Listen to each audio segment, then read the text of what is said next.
Mais Rome n'est pas tout.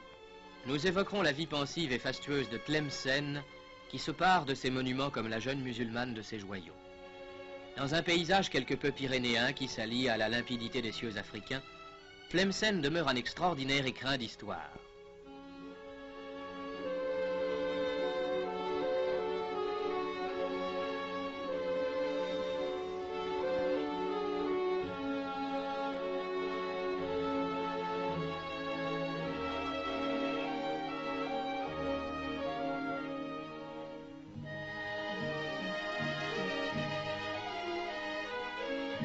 Tout proche de Biskra, Sidi Okba conserve la dépouille vénérée du fondateur de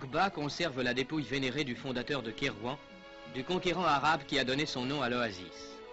Et tandis que dans l'oasis, le temps semble avoir suspendu son cours et la vie son évolution, le mausolée où repose le grand homme est un lieu de pèlerinage et de piété.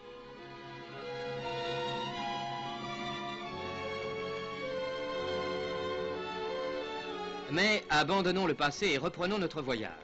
Le désert nous appelle, le plus grand désert du monde. Nous nous arrêterons à Bou-Saada, la cité du bonheur si bien nommée. Nous y ferons halte pour assister aux ébats des Ouled Naïl, tintinabulantes de louis d'or, éclatantes de soies à ramages.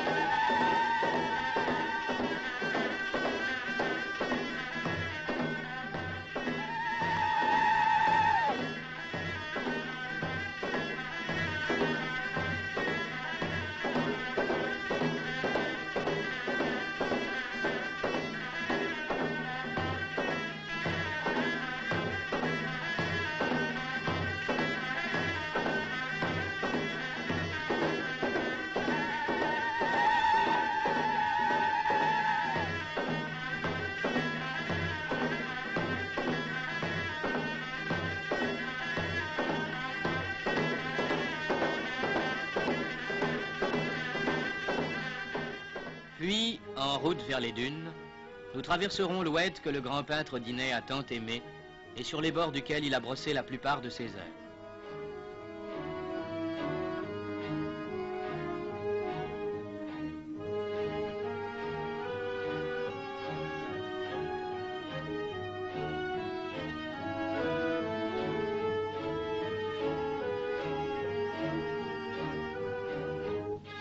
Et nous assisterons enfin à une fantasia.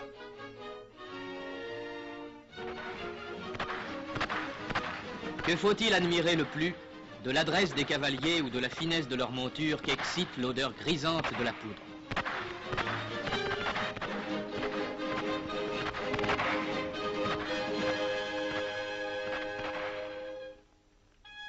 L'Aguat, où nous trouverons les plus beaux palmiers, nous ouvrira bien large la porte du désert.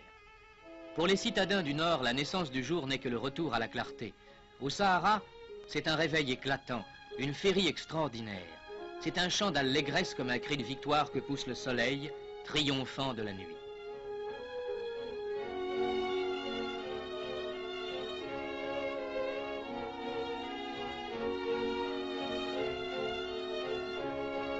Au Mzab, nous entrerons dans un pays de charme et d'épouvante. Ville curieuse que domine le minaret de la mosquée, marchés colorés qui tiennent une si grande place dans la vie musulmane, région étonnante dont nous conserverons le souvenir précieux.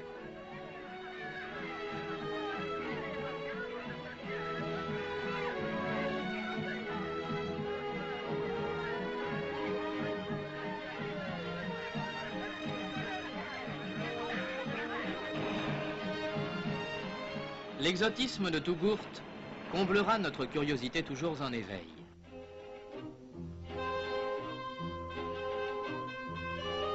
Nous flânerons à l'ombre de ces rues couvertes, dans la palmeraie où le soleil joue une sarabande extravagante d'ombre et de lumière, tandis que se fait la cueillette des dattes.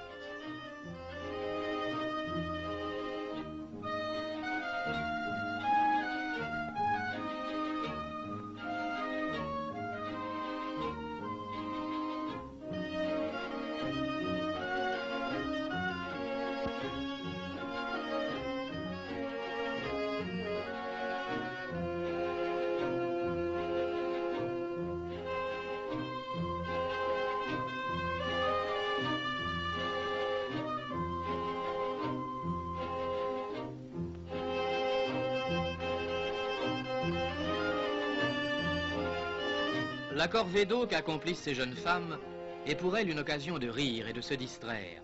Mais l'eau est rare, c'est ici la véritable source de la vie. Pour qu'il fasse tomber du ciel la pluie bienfaisante, des prières montent vers Allah, psalmodiées par de longues files de suppliants groupés derrière leurs emblèmes religieux.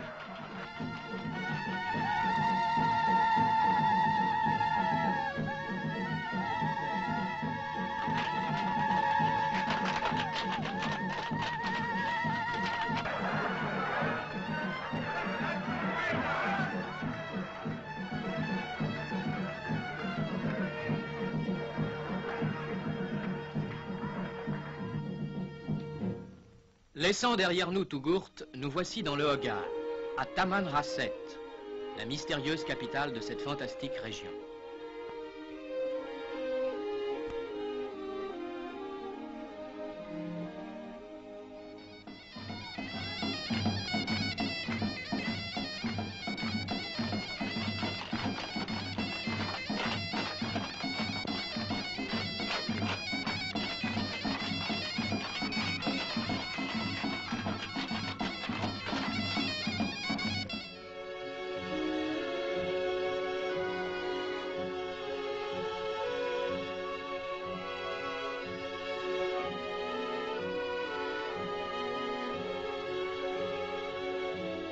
Ici vécurent le général Lapérine et le père de Foucault. Et c'est ici que mourut ce dernier. Voici, sur les murs de son ermitage, la trace de la balle qui mit un terme à sa vie d'apôtre. Nous reprendrons la route du nord en nous arrêtant à El Goléa, afin de nous incliner sur la tombe du père. El Goléa, à l'ombre de son vieux Ksar, est un lieu enchanteur. Ses jardins abritent la rose et l'oranger, acclimatés sous les palmiers par on ne sait quel miracle de la nature ou de la ténacité de l'homme.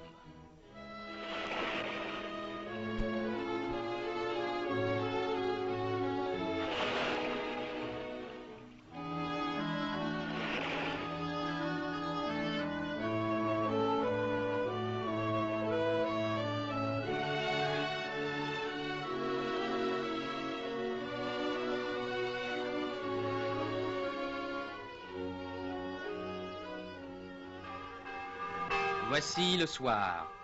Dans les villes et les villages, l'angélus qui s'envole du clocher de l'église rejoint l'appel du muezzin lancé du haut du minaret de la mosquée voisine.